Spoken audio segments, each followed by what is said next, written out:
what I said to the patient today was like, just like you need to breathe air every day to survive, you have to like work out every day, like and go to the gym. This person was very overweight, diabetic, hypertensive, and I said, this is you should consider this as a just like you have to go to the bathroom, you have to brush your teeth, you have to go to bed. Should be part of your daily routine. Well, basically, what prevention is that you're trying to prevent diseases from occurring, right?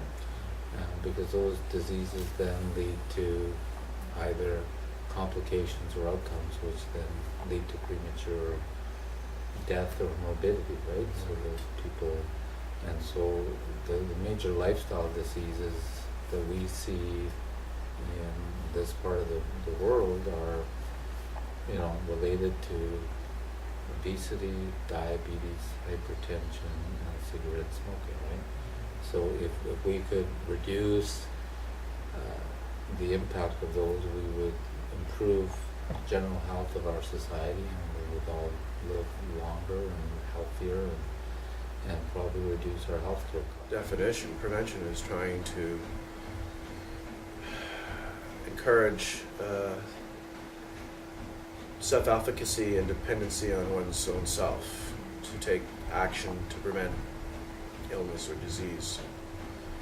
So in other words, as a physician, I'm trying to coach patients to take ownership for their own health. Very difficult because I think a lot of people know what they should do, and it's just how do you motivate people to actually do what they know is good for them? It's like, how do you get the smoker to stop smoking before they have their heart attack? It's often easy to get people to stop smoking once they are diagnosed with lung cancer or have a heart attack, but before that, it's sometimes very, very hard, so it's sort of,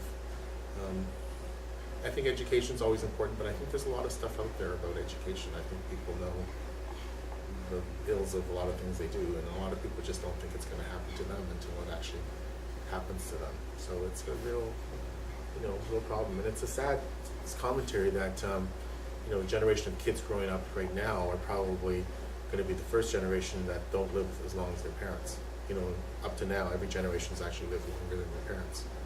But because of this epidemic of childhood obesity and a lot more diabetes we've seen increasing, this generation actually is expected to have a shorter life expectancy than their parents. Really dependent on physicians. They think we're quote unquote almost magicians. We're going to come up with some chemical cocktail that are going to relieve their aches and pains and other symptoms.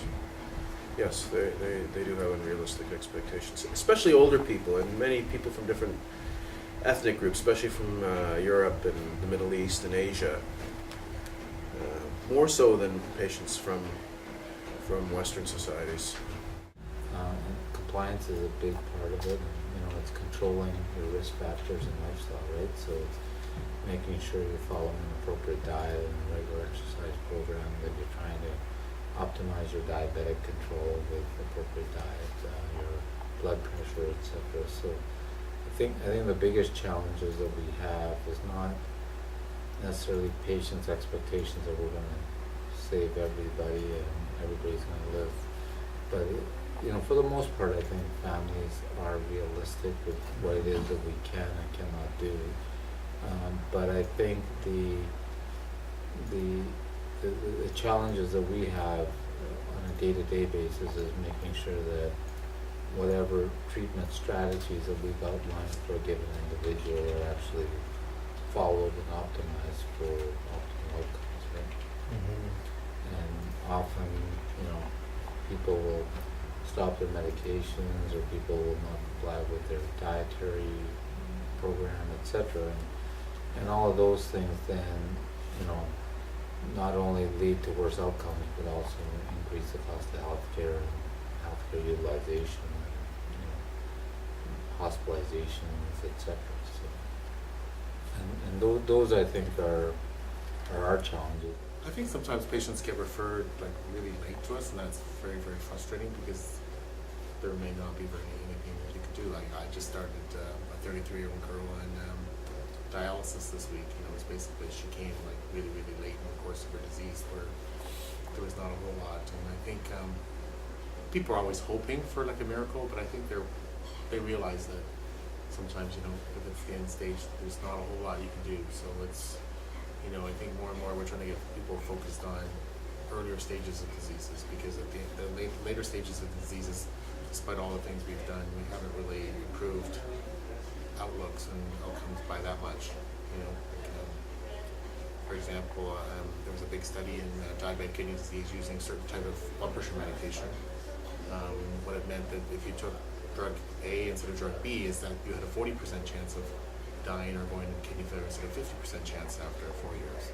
So, you know, 20% reduction, big reduction, but you know, if you're in that 40% of people that die or go into kidney failure, you're not too happy. So, you know, I think our treatment has to be at much earlier. We have to target things at a much earlier stage to really impact the population. The ways that we tackle that as a society, I think, is we have to tackle lifestyle, right?